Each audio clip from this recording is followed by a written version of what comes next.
Hello everybody, and welcome to this very special series where we're looking at Pluto and his transit through each of the whole sign houses. I'm so excited to be sharing this series with you. If you like this video, then please like, share and subscribe to my channel. And if you would like to study astrology further and in depth with me and even gain a certification if you desire, then please consider joining my classes at the Royal Stars Academy. The link is in the description below. Now, on the 23rd of March 2023, which is ahead in time at the moment that I am recording this, but maybe you're watching this after that has occurred, Pluto will make his first foray into the sign of Aquarius since he was last there in 1781. Now, it's been a long time between Aquarian transits for the little planet Pluto. As such, I thought it would be a good time to talk about Pluto changing signs and what it will mean for everyone depending on your rising sign in whole sign astrology. So this video series will be applicable whenever Pluto changes signs in the future.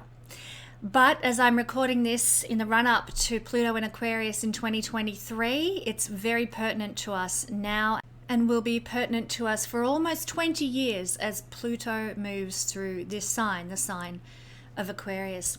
Now, Pluto is an unusual planet in astrology and also in astronomy. So for a start, he has an elliptical orbit, which means that he spends different lengths of time in each zodiac sign. I'm going to talk about the lengths of time a little later in this introduction. But check out this diagram of Pluto's orbit and you'll see how different it is to all the other planets in the solar system.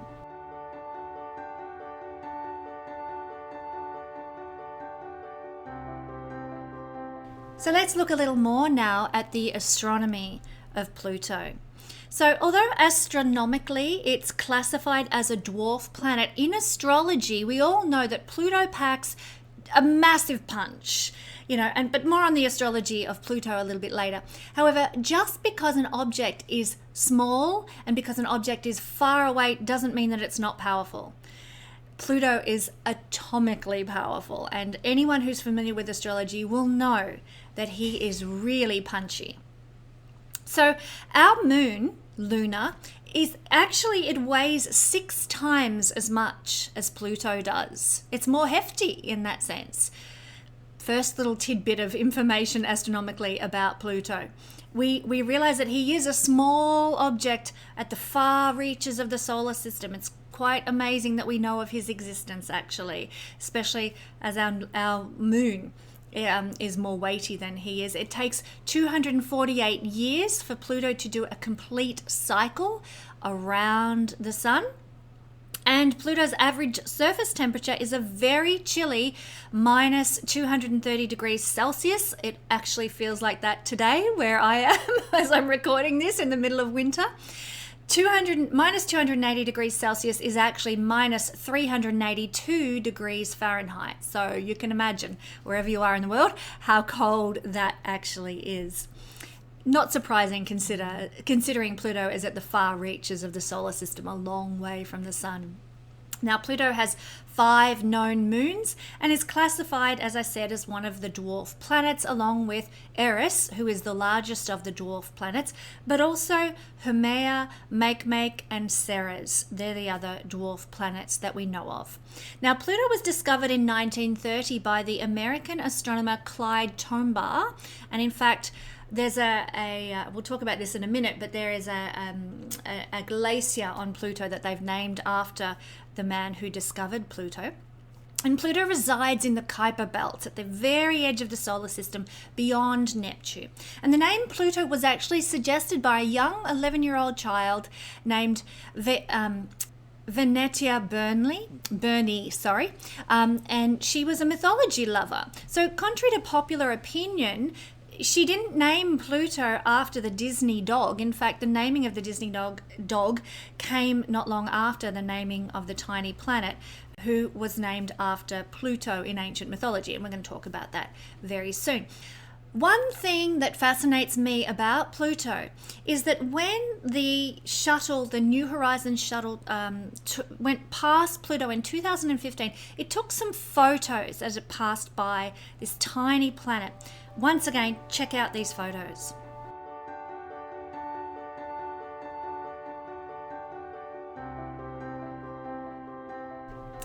Now you'll notice this heart-shaped colouring on the side of Pluto.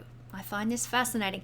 Well, this is a glacier named after the discoverer of Pluto, and it's a glacier of frozen nitrogen.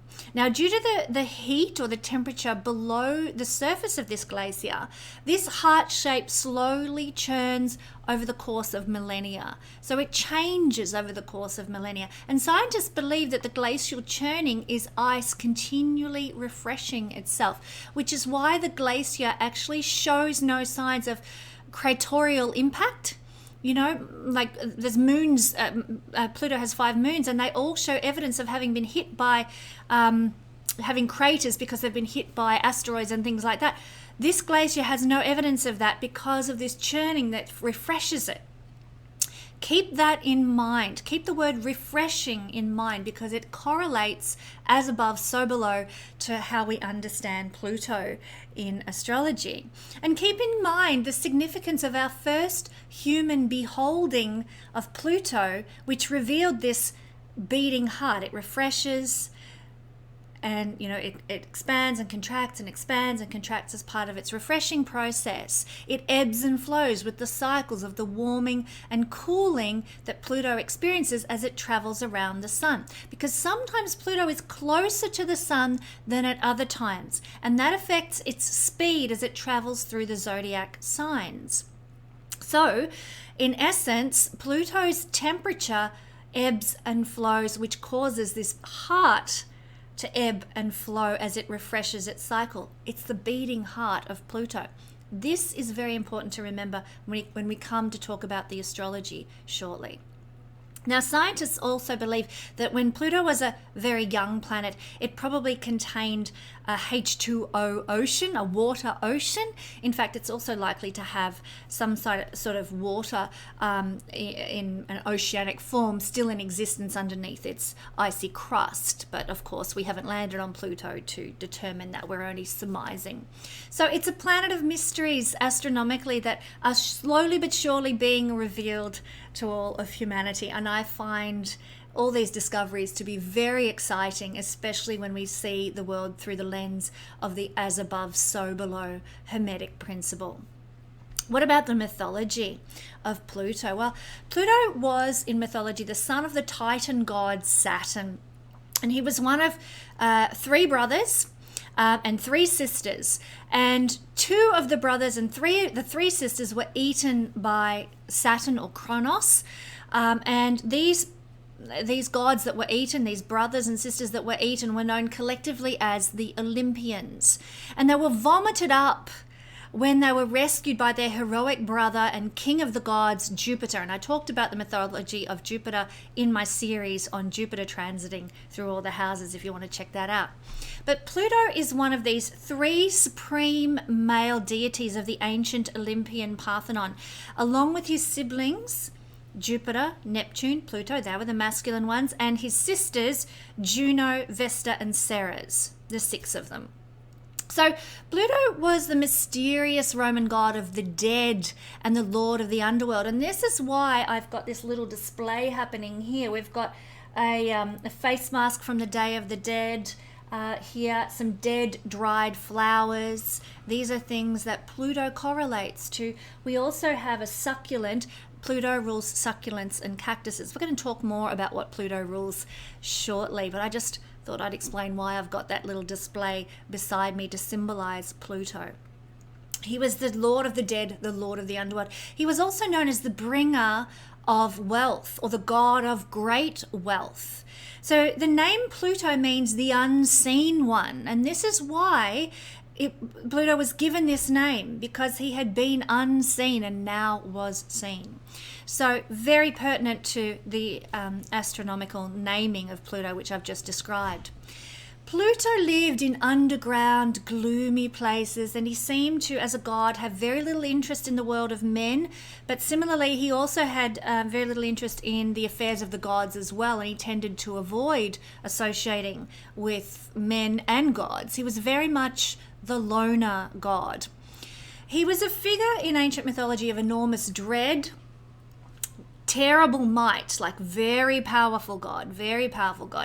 And he was a god who dispensed luck and controlled the fates of mortals. Pretty full on, hey? He ruled the regions within the earth and everything that came out of inner earth, so to speak, the minerals, the precious stones. And this is part of the reason he was known as the god of great wealth. Pluto was the Roman counterpart to the Greek god Hades. And Hades was the Greek god who ruled the underworld in Greek mythology. Pluto rode a chariot and he carried a staff in his hand, and he was often accompanied by Cerberus, a three-headed dog that served as both his pet and a guardian of the underworld. And if you've watched movies and so forth about mythology, you probably will have seen that three-headed dog represented. I think it's in the film Clash of the Titans, if I'm not mistaken, old film from the 60s or 70s. But one of Pluto's most famous myths centered around his abduction of the young woman Persephone and the grief of her mother, the goddess Ceres. So Pluto, this loner god living in the gloomy underworld, rarely interacting with gods or mankind, was pitied by the goddess Venus. So she told her son Cupid to fire one of his love arrows at Pluto so that he would fall in love with the next woman that he saw. And that woman was Persephone. She was playing in the fields at Nysa. So his passion and his desire was uncontrollable because of this arrow that had been fired at him by Cupid. Keep that passion and desire element in mind. It's very pertinent to the astrology of Pluto, actually. So in his passion, in his desire, he abducted Persephone in his chariot. And following her abduction, her mother, Ceres, searched high and low for her missing daughter in a panic and grief. And her search was fruitless because nobody knew where she'd gone. Persephone was in the underworld, and she became there the unwilling bride of Pluto. People sometimes in some mythologies refer to it as the rape of Persephone. But in essence, she became the queen of the underworld. Pluto, on the other hand, he refused to acknowledge that he had kidnapped her. He refused to even let it be known where she was, so she was being held in secret. I mean, one of these horrible experiences, and it brings to mind all these dreadful experiences that we sometimes hear in the news about abductions and kidnapping, and people have been held prisoner for years and so on, and what grief that must cause the parents and family involved. Ceres, similarly, grew very thin. She grew pale and emaciated due to her great grief, her sorrow, and her constant searching for her daughter. Now, Ceres was the goddess of agriculture and fertility. And because of her sorrow and her emaciated appearance, it correlated to what was happening on the earth, and the earth suffered. The land and the animals became barren and infertile. Agriculture suffered because the goddess governing those things was not in her power. She was grieving. Now, Mercury, the messenger god, informed Jupiter of Persephone's whereabouts. He happened to have heard on the grapevine where she was, and he let Jupiter know where she was. And Jupiter ordered his brother Pluto, because Jupiter was the king of the gods and everybody sort of bowed down to Jupiter. He was the rescuer, the hero who saved them from their father. So Jupiter ordered that Pluto release Persephone at once, and he did that because he wanted to restore the fertility to the earth. And of course, Pluto had to comply to avoid the wrath of his brother, the king of the gods, Jupiter.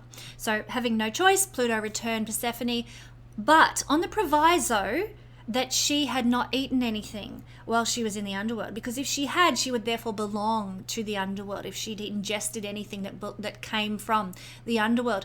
And it was discovered that Persephone had consumed a few pomegranate seeds while she was in the underworld. And so Pluto demanded that Persephone should remain with him for a portion of each year. Jupiter agreed to this demand because she had consumed fruit from the underworld, pomegranate seeds. And so he ordered that Persephone would spend half her time with Ceres on the earth and half her time with Pluto in the underworld. And now we see this represented in the seasons. You know, Persephone leaves the earth in early autumn, and we start to, things die down, things get cold and wintry, the earth is infertile and frozen and barren, and she returns back to Ceres. Persephone comes back to her mother in early spring. And this is obviously when things begin to bloom, the days get warmer, and we find that things start to fruit and flourish again. So during her absence, Ceres is grieving and the world grows barren. And when she returns, the world flourishes back to life. And you notice the symbology here? Death and rebirth, very much associated with the essence of Pluto. That he rules death, but he is also associated with the rebirthing phase due to this mythology. So due to Pluto's mysterious nature and his association with death, he was not a central figure in the worship of Roman state religion. So there were no state festivals, no temples, no dedications in his honor. He had little to do with the world of men, and men tended, the world of mankind tended to avoid him as well.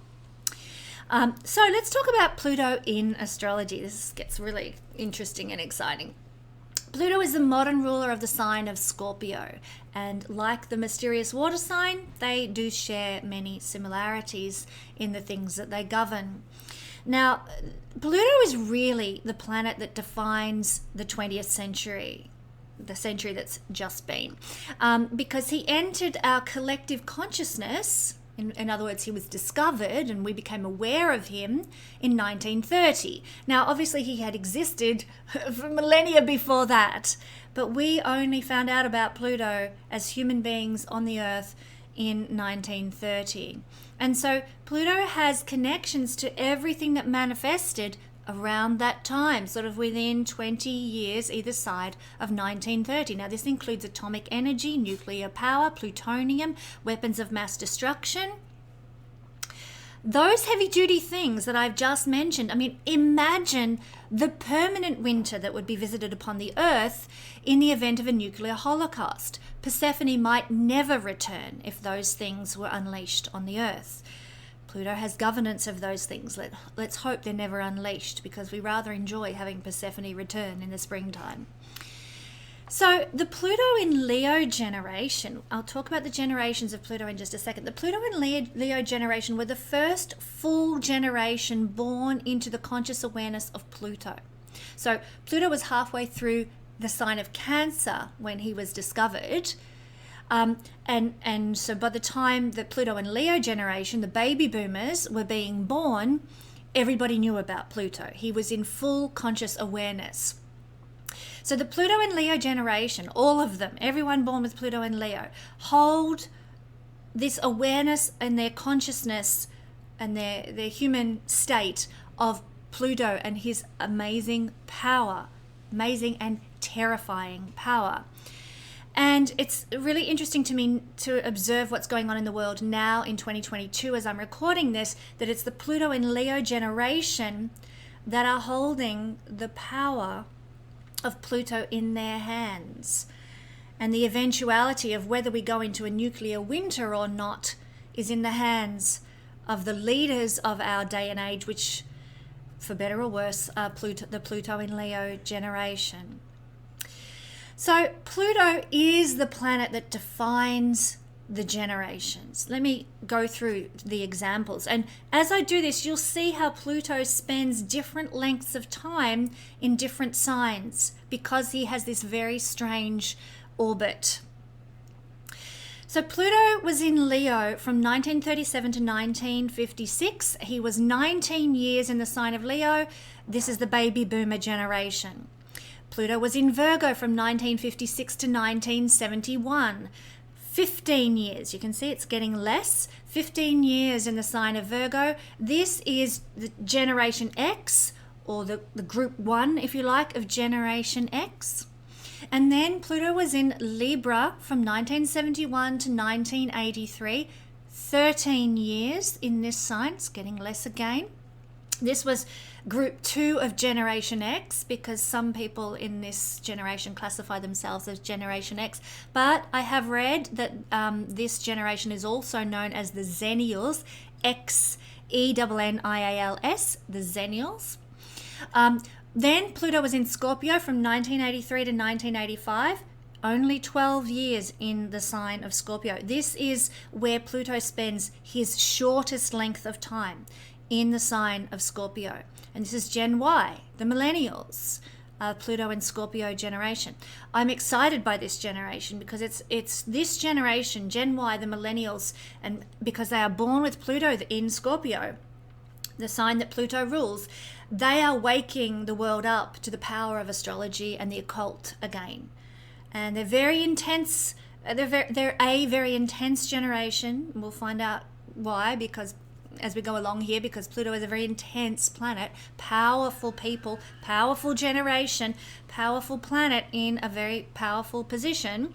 So this generation are going to be the movers and shakers. They're going to be the ones who change the world and hopefully regenerate the world and bring the springtime back to the world from what has been stolen, which I believe has been stolen over the last 80 years or so.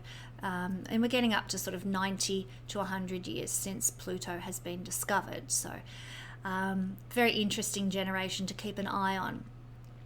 The Pluto in Sagittarius generation goes from 1995 to 2008. Pluto was 13 years in this sign. This is Generation Z.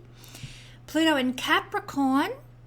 Pluto spent 15 years in the sign of Capricorn from 2008 to 2023. Now we're coming to the conclusion of the Pluto in Capricorn years, and it has been said that this is known as Generation Alpha, this particular generation.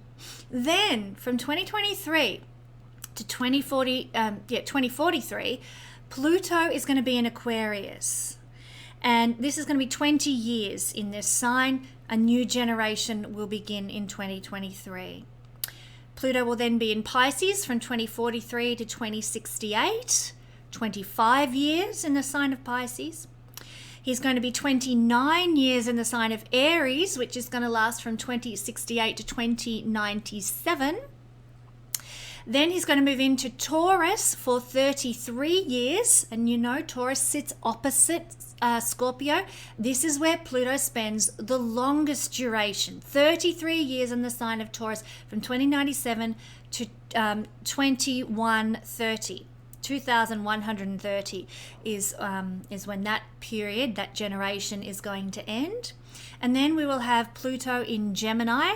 That's going to be for 30 years. Now the length of time in a sign starts to decrease. This is going to last from 2130 to 2160, 30 years in the sign of Gemini. And then Pluto in Cancer from 2160 to 2186, 26 years in the sign of Cancer. And then we're back to Pluto in Leo all over again. So that's how Pluto governs the generations. It's a very generational planet, and we define our generational influences by the length of time Pluto spends in each sign. So in any singular lifetime, Pluto is only ever going to transit 3 to at most 6 houses, because he just takes that long to move through a sign. So therefore, the transits of Pluto that you will have in your lifetime are extremely important to your life. You incarnated to experience those particular transits for the growth of your soul, for better or worse. Now, not everyone's going to experience a transit of Pluto to the powerful first house, but those that do will experience life-changing results. Not everyone's going to experience a transit of Pluto to the 10th house, but those that do are likely to go through a powerful change in how they are perceived by the world at large. Not everyone's going to go through a Pluto transit to the 3rd house, but those that do will experience extraordinary up-leveling of intuition and communicative skills. So wherever Pluto is making his transits over the course of your lifetime, is just what your soul needs for your growth. So Pluto is the expression, this is what Pluto rules in astrology, what he's all about in astrology. He is power and powerful people, control, hidden realms, anything that's taboo, anything that brings a crisis into our life. Nuclear holocaust, big time crisis, that's Pluto. You know, any type of crisis is a Pluto event. Pluto also has to do with purging in our life, releasing, letting go of, excreting and getting rid of things. That's Pluto.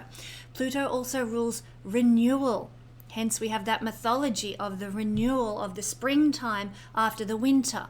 Death and rebirth, renewal, transformation. Big mythology of change, you know, winter to spring, that transformation from cold to warmth, from death to life. Pluto rules those things. Anything in life that brings a transformation is from Pluto, or considered a Plutonian experience. Pluto rules rebirthing, regeneration, renovation. He brings hidden things that are secret, out into the light. Remember his name and the meaning of his name, that which is hidden. And then he's been discovered in our lifetime. We have brung the hidden things into the light. Pluto rules, or has to do with having incredible ambition, second to none. People with Pluto strong in their chart on the ascendant or conjunct with the sun or the moon, maybe on the midheaven as well. People who have Pluto strong in their chart are the masters of ambition, the masters of hustle. They get things done. They make it happen, because that's what Pluto's all about. In a sense, Pluto is a bit like Jupiter. Jupiter amplifies in astrology whatever it connects with or wherever it sits in a horoscope. Jupiter makes it bigger, larger, bigger than life. However, rather than amplification, Pluto, because amplification is Jupiter, Pluto tends to give tremendous power to wherever it sits in life. For example, Pluto in a conjunction with Venus gives powerful desires and powerful passions. Just like in the mythology, when Venus told her son to fire the arrow at Pluto, what did it give to Pluto? Powerful desire, powerful passion. Same deal in astrology. When Venus and Pluto are sitting together in the chart, powerful desire, powerful passion present in your life.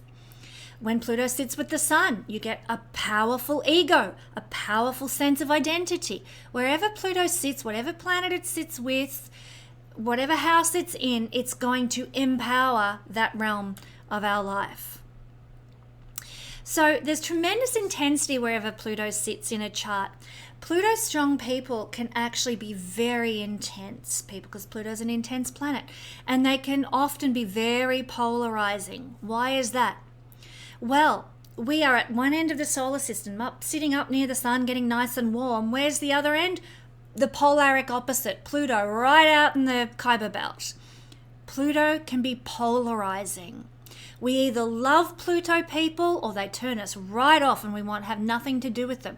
Madonna has Pluto in her first house, those who are familiar with the singer Madonna from the 80s and early 90s. And I always found her to be one of the most polarizing celebrities. I couldn't understand why everybody liked her so much. Okay, her music was fine and everything, but as a person, I just found her completely off-putting. And that's my opinion, which I'm entitled to. You're entitled to yours. But she has Pluto in her first house. And people either loved her to bits or they just were like, what the? No way. So Madonna is a perfect example of how polarizing, to my mind, a Plutonian type person can be. Pluto is a planet that decomposes. That's what death does. It sort of eats away at things, the maggots and the what have you, eating away at the flesh, decomposes things. Pluto also composts things. And what do we do when we compost something? We throw it on our plants, we throw it on our garden. And what happens then? The daffodils come up, the roses bloom brighter and stronger and with greater scent. Our decomposition, our composting of whatever's going on in our life gives a rebirth to fruiting and flourishing. That's Pluto energy. The phoenix bird is also associated with Pluto.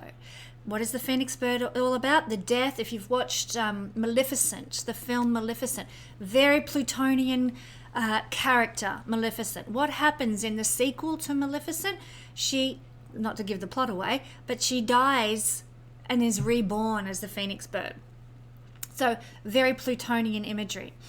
Again, Pluto is the ancient god of great wealth, as well as the god of the underworld in mythology. So in our underworld times, when we go through the darkness, when we go through the shadow period of our life, the deep journey of the soul, then we often discover the hidden reserves of personal power in those times. We discover enlightenment in that dark night of the soul. We discover the resilience within which transforms us and enables us to emerge into our power, into our springtime, out of the darkness into the springtime.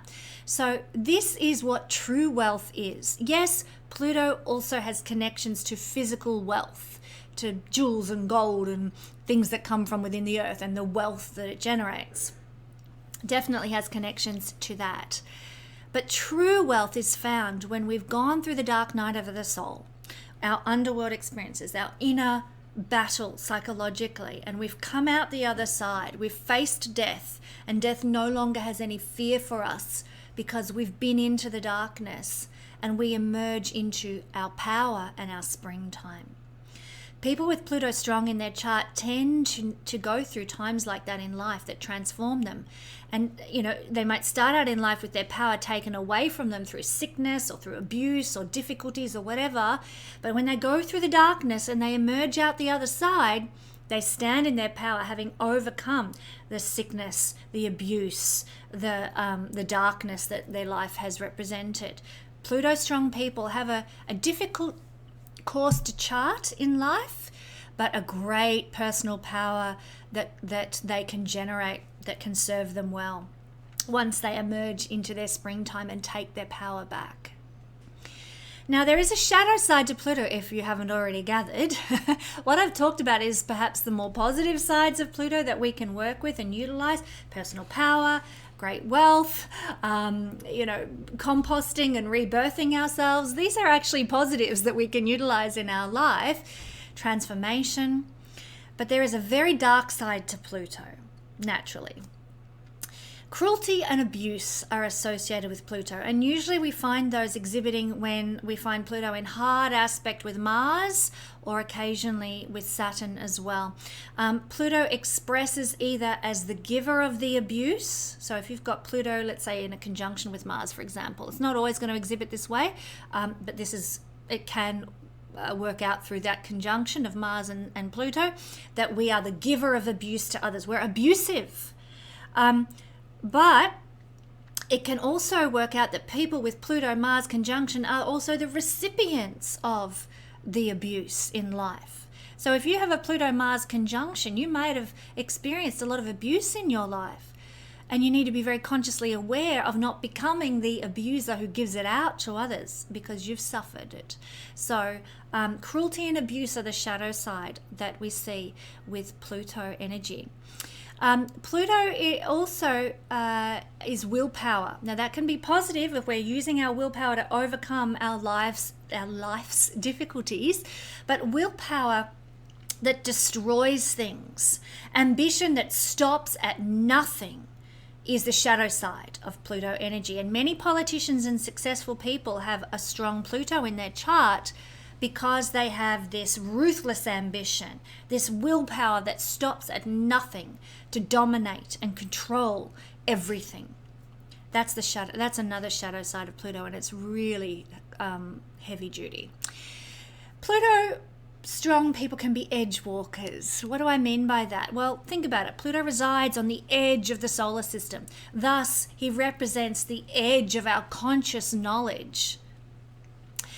risk takers in a very dark sense of the word, people who err on almost the evil side. They're willing to go to the edge and associate with nasty people and make deals with the devil and those sorts of things.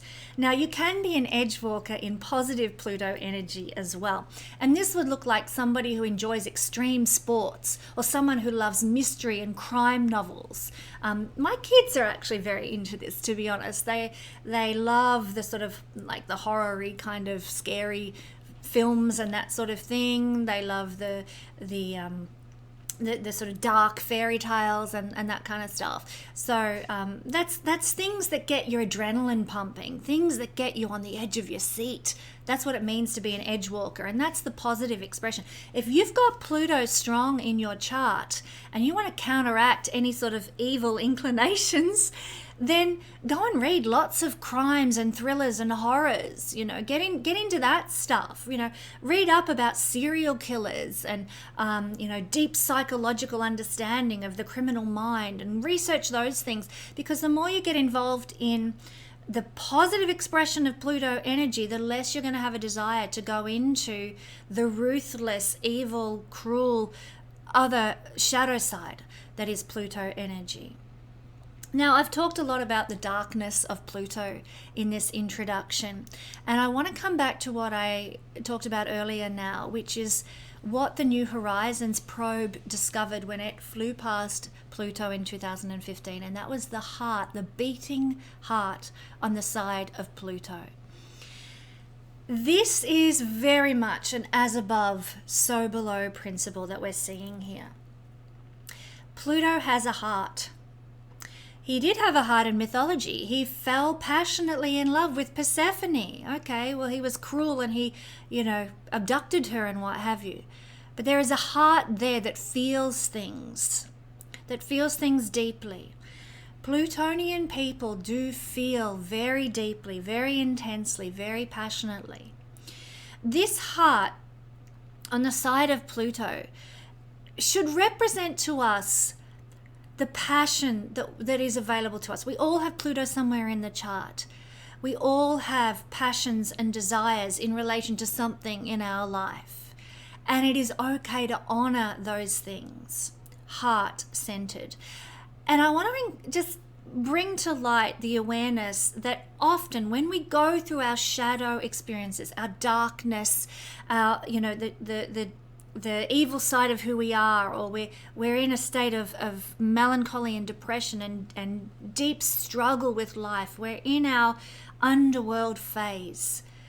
Just know, if you're going through that at the moment, if you're experiencing fear or trauma of some sort, that you have the ability within you to regenerate and rebirth and come back with a strong heart that is capable of loving again, that is capable of experiencing and feeling once more good things in the sunshine and the springtime. Pluto has a heart. There is gold in the underworld experiences that you have, and there is a renewal in the underworld experiences that you go through, and we all go through them. There is also love at the core of what Pluto does in our life. Why? Because Pluto really does want to heal us, because he loves us. A couple of my girlfriends and I have had many discussions, my astrologically minded girlfriends have had many discussions about Pluto. A number of my highly intuitive girlfriends believe that Pluto is actually a feminine planet. Now, he was an ancient god of masculine quality, but there is also something deeply, passionately feminine, and Pluto rules a feminine sign, Scorpio. I'm not here to get into a debate about whether or not Pluto is a masculine or feminine planet or energy. That's something that you're welcome to do in the discussion comments section.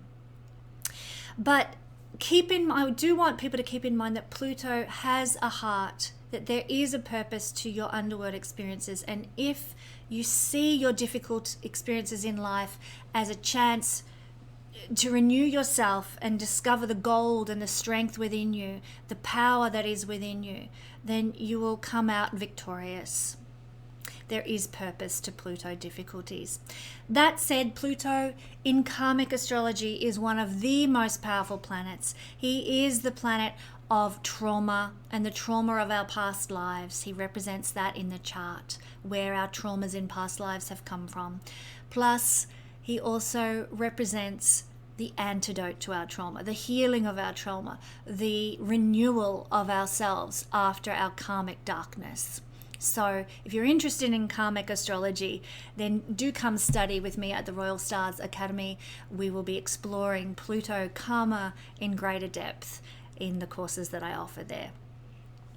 So just to briefly sum up with a few things that Pluto rules, like I said, succulents and cactus, dead things, festivals that have to do with death and rebirth. Pluto rules blowflies. Pluto rules toilets and plumbing. Pluto rules poisons, poisonous animals, abduction, obviously. Pluto rules cesspools. Pluto rules sex organs. Pluto rules the subconscious workings of the mind and the body. Pluto rules bombs. Pluto rules Godivas, catacombs, cemeteries. Pluto rules pests and pest control, plutonium, murder, monsters. Pluto rules psychology. Pluto rules sex, snakes, sorcerers. Pluto rules the subterranean realms of the earth. He rules taxation, terrorism, toilets, tombs. Pluto rules laser beams, kidnapping, marshes, massacres. Pluto rules masochism. Now, I need to just quantify that one or clarify that one. Pluto rules masochism in the sense of cruelty to others. That's the Plutonian side of masochism. Neptune also has associations with masochism in the sense that Neptune rules the self-debasement aspect of masochism. Okay, just to make clear that one. Anything morbid is ruled by Pluto. Anything black, which is why I'm wearing black for this series, is ruled by Pluto. Nuclear scientists are ruled by Pluto. Violence is ruled by Pluto. Wars, X-rays, victims, venom, vampires. Hope you got all those things down. There are a few things, and I hope that gives you some of the essence of this nuclear atomic planet that we are all living with in our charts these days. So let's move on now and see what Pluto represents for us when he transits certain houses in the horoscope. So this week we're looking at Pluto's transit through the third house of our chart. Now, how do we determine if we are having a transit of Pluto through our third house? Well, in whole sign astrology, the third house is simply that, 3 houses from our rising sign. In this example, we've got our rising sign denoted by the arrow in the sign of Sagittarius. If we count 1, 2, 3 houses from Sagittarius, we hit the sign of Aquarius, where Pluto will be for the next 20 years. So that is the third house. Now, if you're watching this after Pluto's transit through the sign of Aquarius, then all you've got to do to determine whether this is the video for you is work out, is Pluto transiting through my third house? Find your rising sign and count 1, 2, 3, and you'll be able to determine if Pluto is in your third house or not. So I hope that helps make everything clear. Now, when Pluto transits the third house, it's our mind that is getting the impact of Pluto's energy. Our mind is getting energized here, and our communications are what is going to be transformed throughout the course of his transit. So mental topics, things like researching and investigation, any communication, any correspondence, they tend to really flourish when Pluto is here. Pluto empowers whatever it touches, and so there is an empowerment of our mind and our thinking. Very exciting in that sense. And we can become very hungry and ravenous for the truth, and we start to examine all new perspectives, new ideas and concepts. I want to understand why they think the way they do. I want to understand why they speak the way they do, who they are. You know, we want to sort of put ourselves in everyone else's shoes, because that's very much a third house energy. It's not about dogmatism, I know best and you'll listen to me and there is only one way to the truth. No, third house is more about the big broader, like, you know, what do you think? Well, I think this and I think that, and how does that weigh up, and why do you think that? And it's the sharing of knowledge and information, and we become hungry for that sort of thing. And we crave understanding of things like psychology, which is a Pluto-ruled thing. We crave to understand the inner workings of our mind and the inner workings of our psyche as well. We want to know, we want to understand, we become curious about these things. We might even begin to explore Plutonian topics such as energy work, karma, regression, hypnotherapy, metaphysics, and even astrology. We want to research those things, explore those things that are ruled by Pluto. We might get very intrigued by criminal psychology, which is a very Plutonian thing at this time, and start reading books about that, or start watching shows and documentaries about that. We get much more interested in the things ruled by Pluto. And if we're open-minded about our exploration of these topics, we can move ahead in leaps and bounds in these realms. So a lot of people who are, in this case, Sagittarian rising at this point in time, as I'm recording this, are going to get very, very interested in understanding astrology during this particular transit, and any subsequent signs in the future that go through this transit will also suddenly find themselves very invested in astrology and metaphysical topics as well. Our concentration is amplified. It's this house of concentration, and Pluto empowers it. We can be really pinpointed in our focus now. Our logical problem solving skills are also enhanced due to this transit, and creative power really grows now. This is a house, it's not creative like the fifth house is creative, but the third house is creative in terms of coming up with ingenious plans that can be utilized practically. Creative writing, creative speaking, creative advertising, or media campaigns, or business plans, or small business ideas. Those practical applications for our creativity are what is enhanced by Pluto's transit through this particular sign. And whatever you think about, you can most certainly start to manifest now with Pluto moving through your third house. Dream it and you can become it. Now, if you're somebody who works already in third house fields, that might be small business owners, teachers, writers, advertisers, anything that requires the use of your hands, like hairdressers or builders and carpenters and people who work with their hands, or anything communicatively based types of work. This transit can bring you the most productive years of your life if you are working in third house realms. And a lot of our jobs in the Western societies that we live in are very much geared towards third house things. You'll be able to grow your ability to motivate and transform others with your words. So words become powerful for you during this time. If you're an author and a writer and you've been waiting to hit your stride, Pluto in the third house can bring it your way. And I know a lot of Sagittarian people are geared like that. They love the idea of publishing and writing and speaking. So Pluto in the third house is going to help that, enhance that.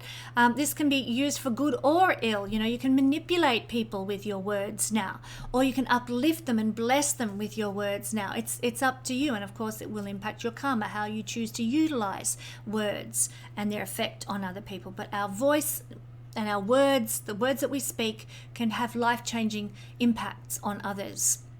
So deep and profound thinking is quite common under this transit. Your mind leads you into deeper realms than you've ever been before. You're uncovering new things, bringing new secrets to light, understanding new concepts. It is a powerful, mind-altering, in the best way, transit of Pluto through the third house. The how and why of life suddenly becomes very intriguing as well. We begin to question everything. We want to know why. Why? Like a little kid, a 2-year-old who's got to know, why, Mum, why? This is what it's like. So hopefully in your adulthood, you will start to research the answers yourself instead of driving everyone around you bonkers with your questionings and whyings. So it's easy to let go of old ideas in favor of new ones now that align with us better. This is that death and rebirth process. So old ideas that you've outgrown, we shed them, we let go of them, and we embrace the new ideas that align with us better. This is also, the third house is a house of short travels, and we can experience very transformative things, life events that are very transformative when we go on short trips. Might be a trip to the local, museum, or a trip to could be for any purpose at all. A holiday, it could be for a protest march, it could be for anything. But any short trip can be very transformative in your life. You might meet some predestined person that changes your life. You might uncover some new idea that really transforms you. You might be really impacted by some short trip that you make during this 20-year period. or any short trip that you make can be very impactful. It's a house of our siblings, it's a house of our relatives, our neighbours, it's a house of our friends. And so their influence in our life can be very significant during Pluto's transit here. We might feel more, it can be positive or negative, we might feel more emotional and reactive towards these people. We might feel more manipulated and controlled by these people. The positive expression of this energy is to deepen our connection and our relationship with these people, to become closer to our siblings, to form deeper bonds with our friends and our neighbours. The negative expression might look like power struggles with these people, competition with these people, ruthless behavior either to them or from them. So Pluto's shadow side or light side will play out with those people groups in our life during this transit. So be aware of yourself, because we can't control what other people try to do to us. That's something that we have no governance over. That is their karma.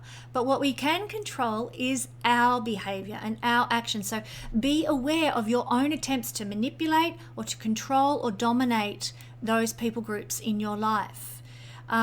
And if you're aware of that, you can pull yourself up and say, oh, I'm not going down that road. I'm not going to create more karma for myself that I'm going to have to deal with in the next lifetime by controlling, manipulating, or dominating my neighbors or my siblings or whatever. You know, conscious awareness is power. And Pluto is very connected to our state of consciousness or unconsciousness. So the more conscious you can behave around these shadow side Pluto energies, the more blessing you can receive in the long run from being aware and managing those things. Now, our knowledge is the house of general knowledge, not specifically oriented knowledge, but general knowledge. Our general knowledge can grow a lot during this transit. So it might be a good idea, to book in your appearance on some quiz show towards the end of your third house transit of Pluto. We become more practical.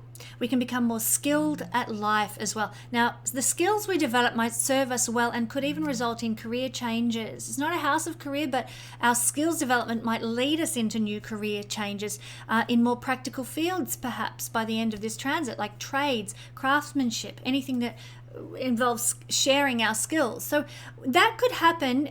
If that was to occur, it might happen initially, like suddenly, you know what, I'm sick of I'm sick of working in the medical industry. I'm going to go and be a tradie. I'm going to go and be a builder. I've always wanted to be a builder. So, away I go. At the beginning of this transit of Pluto, the energy hits us. We want to start using our hands and using a different set of skills. So we make the change. And it can also occur at the end of this transit in Pluto at the last degrees, the last hurrah of Pluto in the third house. Or it might happen when Pluto transits the third house manifestation point as well. So what are the keys to working as best we can with this transit of Pluto through the third house? Well, we need to balance our mind, because Pluto in this house can make us, can cause disbalance in the mind. So the more practices we can bring into play that help us balance our mind, things like meditation, mindfulness, prayers, affirmations, even walking in nature and meditating on the beauty around you, or yoga and that sort of thing. Anything that helps you get a balanced mind is encouraged as a practice during this time. And this is one of the most brilliant transits to heal the soul through some sort of psychological practice. Because Pluto is a karmic planet. Pluto has to do with our karma from past lives. And while he's in the third house, any deep psychological wounds that need healing, you can research psychology, you can research, mindfulness and all those mind-based understandings of who we are at a deep core level that can provide a tremendous amount of liberation and healing for you. So dive into, psychology books and read, the works of various brilliant psychologists that are out there. You will find that they are uplifting and supportive of your own personal mental and emotional healing while Pluto transits through the third house. So that's it for Pluto in the third house. Don't forget to tune in next week when we're going to be exploring what it will look like for Pluto to transit through the fourth house. I'll catch you then.